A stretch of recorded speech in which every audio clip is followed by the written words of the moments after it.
Dear students, welcome to the science class. So in the last class we were discussing about the physical and chemical change topic. In that topic we discussed about the physical change. As well as we were discussing about the chemical change, we discussed about the activity number 6.6 and 6.7. Right. In the activity number 6.6 we discussed about the how magnesium ribbon is burned in presence of the air and what is going to happen to the magnesium ribbon. So magnesium ribbon is going to produce the magnesium oxide, that is nothing but ash. When ash is mixed with the water, it is going to produce the magnesium hydroxide, which is on reaction with the blue litmus or red litmus paper. It is going to change its color to the blue litmus paper. By that we know that it has the basic configuration of basic nature. Right. In the same manner, in the activity number 6.7, what we done here, we have taken a copper sulfate solution, that is nothing but blue vitriol. In that copper sulfate solution, we added a blood. Right, that blood is nothing but what? It is made from the iron. When we add that blood into that copper sulfate solution, the copper sulfate solution is changing its color to the yellow color or green color, not the yellow color. It is going to change its color to the green color. Why there is the change in the green color of that copper sulfate solution? It is because of that there is the formation of the iron sulfate solution, that is nothing but ferrous sulfate. And the blood color is going to change into the brown color. Why the blood color is changing into the brown color? Because of the deposition of the copper on that blood. So in that activity 6.7 we discussed about that thing. We have another activity, that is nothing but activity number 6.8. Right, in that activity what we have here, we have a solution of the vinegar. We have vinegar solution. And we have baking soda. We have vinegar solution. We have baking soda, and we have lime solution, lime water. Lime water, and we have some test tubes. We have some test tubes. So in the first test tube, what we are going to do here, we are going to take some amount of baking soda in this test tube, or either you can take vinegar first or you can take baking soda. So we are adding some amount of baking soda in this test tube first. Right, it has baking soda like this. It is in solid form or powder form, which is kept in a test tube. So in that test tube, what we are going to do here, we are going to add some amount of vinegar solution. We are going to add vinegar here. If you remember the previous section, that is nothing but about acid, bases and salts. Vinegar contains which acid here? It contains acetic acid. It contains which acid? Acetic acid, or we can say it as ethanoic acid. As well as we know that baking soda has the basic nature and this is acid. So when we add acid into a baking soda, what is going to happen? There will be a reaction which is going to happen, that is nothing but the neutralization reaction. So when we add vinegar here, what is going to happen here? When we add vinegar into the baking soda, there will be the formation of the bubbles. There will be the formation of the bubbles like this. It is going to form bubbles. Or else we can take baking soda. If you want to a general example, in that baking soda, what you are going to add here? You are going to add the citric acid, that is nothing but the lemon juice. So when you add lemon juice into the baking soda, what is going to happen? There will be the formation of the bubbles. There will be the formation of the bubbles. So why does those bubbles are forming? If you take an example, if you take something, if you take a water and you take a straw, from that straw, if you blow the air inside that water container, what is going to happen? There will be the formation of the bubbles. Right? There will be the formation of the bubbles when you blow the air into water by using a straw. In the same manner, if there is the formation of the bubbles is occurring, that means there is the release of the gas. Here is a release of gas is occurring. Due to that, there is the formation of the bubbles. Right. So when does that release of gas is occurring? That is nothing but formation of the bubbles is occurring when vinegar is added to the baking soda. Vinegar is adding into the baking soda. That is nothing but when we add vinegar into the baking soda, it is forming another new product. That is nothing but it is the new product will remain in that container, and it is also releasing the gas. It is also releasing the gas. So we don't know which gas it is releasing, but it is releasing the gas. Because of that gas, there is the formation of the bubbles here. Right, there is the formation of the bubbles here. So we need to know which gas it is releasing. So for that reason, again we are going to do an activity here. So again we are going to take a test tube. Another test tube we are going to take. We are going to take two test tubes. Right. In the second test tube we are going to put lime water here.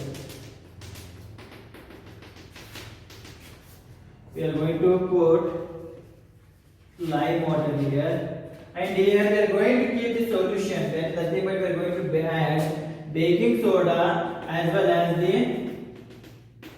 vinegar solution. So in this we added vinegar plus baking soda.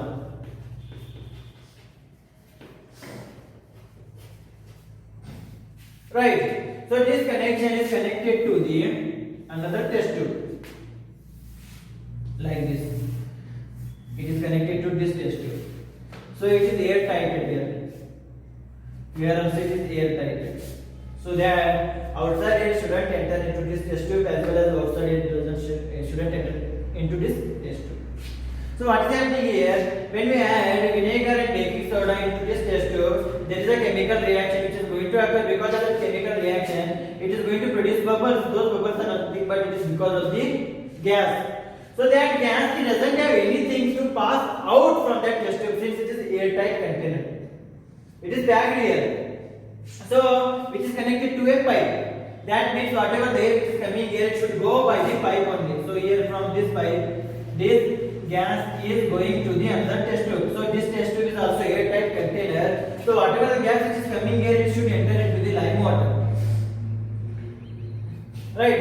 It should enter into the lime water solution. So when it enters into the lime water solution, this lime water solution has the colorless liquid. It is a colorless liquid. When whatever the gas which is releasing from here, when it enters into this lime water solution, the color of the lime water solution is changing into the milky color. Color of lime water solution changes to milky color. Changes to milky white color. Milky white color. So why it is changing the milky white color? Since whatever the gas which is released here, which is entering into the lime water solution, when that reacts with the lime water solution, it is going to change the color of the lime water solution to the milky white color. So if there is a change in the color is happening in this solution, that means it is forming another new product. It is forming another new product. So if we see here, we are seeing two new products are formed. First in this case, second in this case. So what may be those new products here? If you check here, when vinegar is react with the baking soda, it is going to form salt as well as the carbon dioxide gas is going to be released. So that salt is nothing but what? It is the sodium ethanoate. That salt is nothing but what? It is nothing but sodium ethanoate plus water. Along with that, it is going to release what? Carbon dioxide gas. So whatever the gas which is releasing here is nothing but what? Carbon dioxide gas. This carbon dioxide gas, when reacts with the lime water, the color of the lime water is changing into the milky white color. Why it is changing into the milky white color? When carbon dioxide gas reacts with the lime water solution, it is changing the lime water solution into the calcium carbonate solution. Because of that calcium carbonate solution, it is changing its color to milky white color. So if you want to show this in a reaction form, if you check here, it can be shown that vinegar, that is nothing but acetic acid.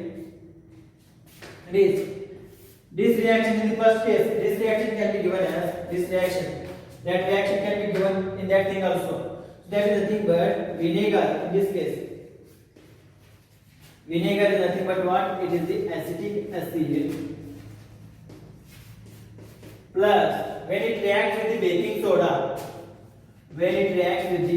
soda. That is nothing but what? It is sodium hydrogen carbonate.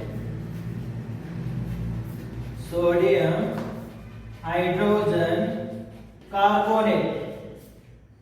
It is the scientific name of the baking soda. When acetic acid reacts with the baking soda, that is nothing but sodium hydrogen carbonate, it is going to give carbon dioxide gas. It is going to give carbon dioxide gas along with the other substances. Along with the other substances. If you want to know about the other substances, here there will be production of the water due to the reaction between acetic acid and the sodium hydrogen carbonate. As well as it is going to release some salt solution that is nothing but its name is sodium ethanoate. Sodium ethanoate. That sodium ethanoate is produced by the reaction between the acetic acid as well as this acetic acid as well as the sodium. Another name for that thing is sodium ethanoate, sodium acetate. So it is not there for your syllabus. You are going to study about those things in the 10th class. After that, but just remember it is going to produce other substances along with the carbon dioxide gas. So we are going to check about the carbon dioxide gas here. When carbon dioxide gas reacts with the lime water, it is always going to change the color of the lime water to the milky white color. If you check everywhere, if the carbon dioxide gas reacts with the lime water solution, the lime water solution is always going to change its color to the milky white color. So it is a sure test for the carbon dioxide by using the lime water solution. So the color will be going to change into the milky white color. So if you want to show that thing into a reaction form, here that can be given as carbon dioxide. That can be given as carbon dioxide, which is given as CO2 plus with lime water. It is reacting, so I am going to write here the lime water. Lime water, that is nothing but calcium hydroxide. Its formula is CaOH twice. Calcium hydroxide. Its name is what? Its name is calcium hydroxide.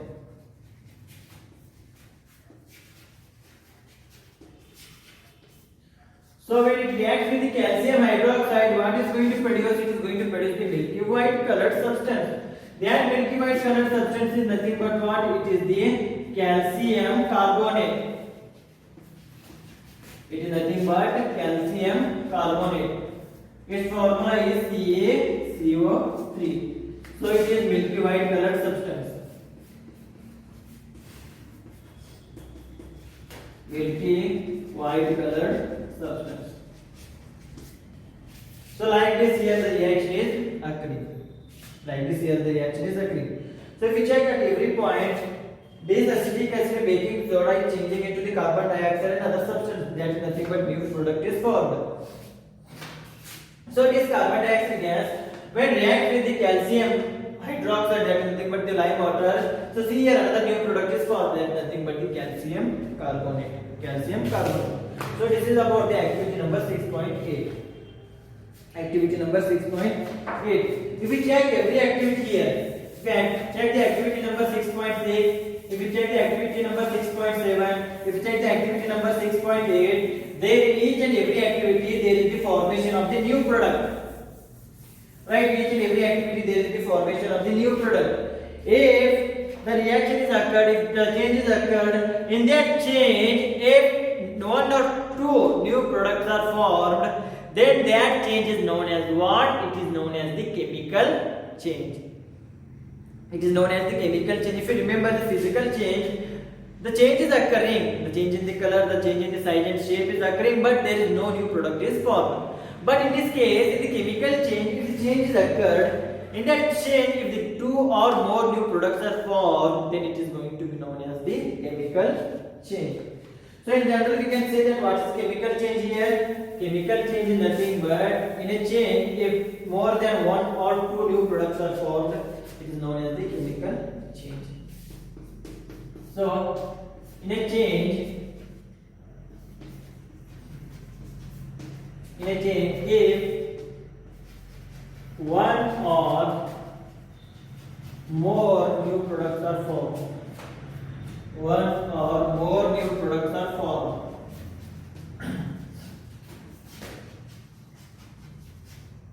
then it is known as chemical change. It is known as chemical change. It is known as chemical change. If you check all the activities, in each and every activity there is the formation of the new product. If the formation of the new product is there, then we can say it as the chemical change. We can say it as the chemical change. If you check the activity number 6.6, 6.7, 6.8, in each and every activity there is the formation of the new product. Because of the formation of the new product, we can say that it is a chemical change. So, how are we going to identify the change? Chemical changes occur. So, if heat is evolved from that reaction, then we can say that it is the chemical change. In the same manner, if the light is emitted, we can say it is a chemical change. In the same manner, any other radiation is emitted or absorbed, we can say that it is a chemical change. It is a chemical change. If you take the example of the first activity, that is nothing but 6.6. When we burn the magnesium ribbon, what is happening? Magnesium ribbon is absorbing the heat energy. Because of that, it is changing its shape and size. It is becoming powder form. It is also a chemical change. It is also a chemical change. So whatever the heat is absorbed, whatever the light is absorbed, whatever the radiation is absorbed, then if that thing is occurring, then we can say that chemical change is occurring. In the same manner, heat is evolved, light is evolved. In the same manner, radiations are evolved. Then also we are going to say that chemical changes occurred. Chemical changes occurred. In the same manner, if you take the example of the neutralization reaction, see here it is also neutralization reaction. In the neutralization reaction, what we have done there, we have added acid into a base solution. When you check the bottom of the test tube, what we are going to observe there, we have tested that the heat is evolved from that thing. So if the heat is evolved from that thing or released from that thing, what we are going to say here, we are going to say that there is a chemical changes occur. So how we are going to identify the change in the chemical changes occurred here? So by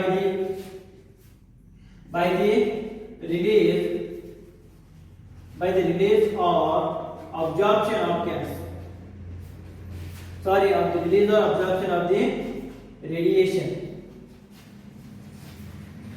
Radiation, that is nothing but it may be a heat, it may be a light, or it may be any other radiation, that may be ultraviolet radiation. So this is the first condition here. Right. In the second manner, in sometimes when reaction is occurring, when the change is occurring, it is going to produce this sound. Because of that sound also we are going to say that the chemical change is occurring. So second thing is what? Second thing is what? It is this sound may be produced. Not in all conditions, but in some conditions, sound may be produced.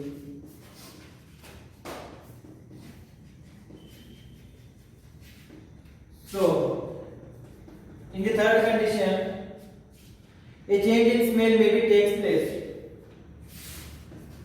Change in the smell maybe takes place.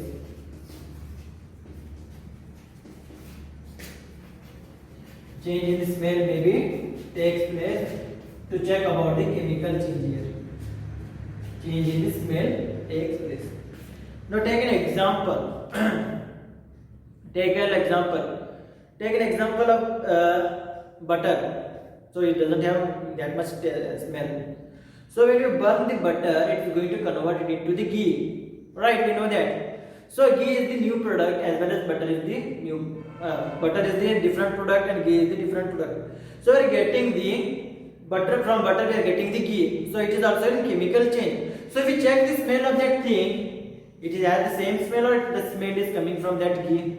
The smell is going to come from the ghee. So there is the production of the smell. So if there is the production of the smell, what does it mean? There is the chemical changes occur. So there is the new product is formed. That is nothing but from the butter it is forming ghee. So again there is the new product is formed. So how we are identifying the new product formation here? By the smell. By the smell. So that we can say that for identification of the chemical change, there is the change in the smell maybe occur or maybe takes place. In the same manner, check the fourth condition, change in the color. Change in the color. Change in the color. If we take the example of this thing only. So initially we have the lime water solution which doesn't have the color only. So, but when carbon dioxide gas enters into this lime water solution, what happened here? This lime water solution is changing its color to the milky white color. So, there is the change in the color. So, by the change in the color, we can identify the chemical change. Change in the color is also going to be identified by the chemical change. In the same manner, evolution of gas. Evolution of gas is also example for the chemical change. Evolution of the gas is also example for the chemical change. You can take this example now. So when we add vinegar into a baking soda solution, it is releasing the carbon dioxide gas. So release of carbon dioxide gas is directly interlinked with the chemical change. So the evolution of the gas can be taken as the chemical change. Is also taken as the chemical change. So by these things we are going to identify the change in the chemical change. Right. So I hope everything is clear about the chemical change and everything is clear about the physical change. So we are going to take some other examples for the chemical change and we are going to identify it is a chemical change or not. Right. So first take the example of the burning of the paper. So initially paper is there. When you burn that paper, what it is going to become? It is going to become ash. So if you check that it is solid form, it is becoming water form. As well as it is releasing the gas. On burning, it is releasing the gas. Before that, there is no release of the gas. In the same manner, the ash is becoming black color, whereas paper is remaining that thing only. So it is an example for the chemical change. When you burn or when you heat the paper, it is going to burn. So burning of the paper is also an example of the chemical change. So if you take here anything which is burned, anything which is get heated, that heated or that burning of those things is nothing but those are the examples of the chemical change. Those are the examples of the chemical change. If you take the wood also, if you burn wood, it is going to give the ash. Right? When you burn that thing, it is going to release the carbon dioxide gas. So that carbon dioxide gas is nothing but it is an example for the evolution of the gas. Also, it is an example for the chemical change. In the same manner, if you take in the mortuary room, that is nothing but when you burn a dead body, that burning of the dead body is also nothing but it is also an example for the chemical change. So when you burn a dead body, it is going to release a gas. So that evolution of the gas, by that we can identify that it is also an example for the chemical change, as well as there is the production of the smell also. So by that smell also we are going to identify that it is an example for the chemical change. Right? Those are some examples. In the same way, if you take an apple, now unripe apple, if you take, it is going to become ripe. Or if you take the example of the unripe mango, it is becoming a ripe mango. So unripe mango, it initially has the green color. When it becomes ripened one, it is going to become a yellowish color. So there is the change in the color of that thing. So if there is the change in the color of that thing is going to occur, then we can say that it is a chemical change. It is also a chemical change. So ripening of the any fruit is nothing but what? It is going to become a chemical change, as well as it is going to smell and the taste of that thing is also going to change. Right? In the same way, if you take another example, if you take the food and you are going to keep that food for 2 or 3 days, so what is going to happen? It is going to smell. Why it is smelling? Because of the deterioration, because of the acidity of that food. So that thing is also nothing but what? It is also chemical change. Why? It is going to give a pungent, that is nothing but it is going to give a very unpleasant smell. So unpleasant smell production is nothing but what? It is directly related to the chemical change. So damaging of the food is also nothing but what? It is also an example for the chemical change. Like this, you have to list some chemical change and you have to identify how you are going to identify that it is a chemical change. By these 5 parameters, you have to write those things. So like this, you have to make some example. You have to take some examples in our homework. You have to write those examples as well as write the parameters we are going to use for the identification of that chemical change. So in the next class, we are going to see further about the rusting of iron as well as some other examples of this chemical change. Up to that point, thank you. Take care. Stay well.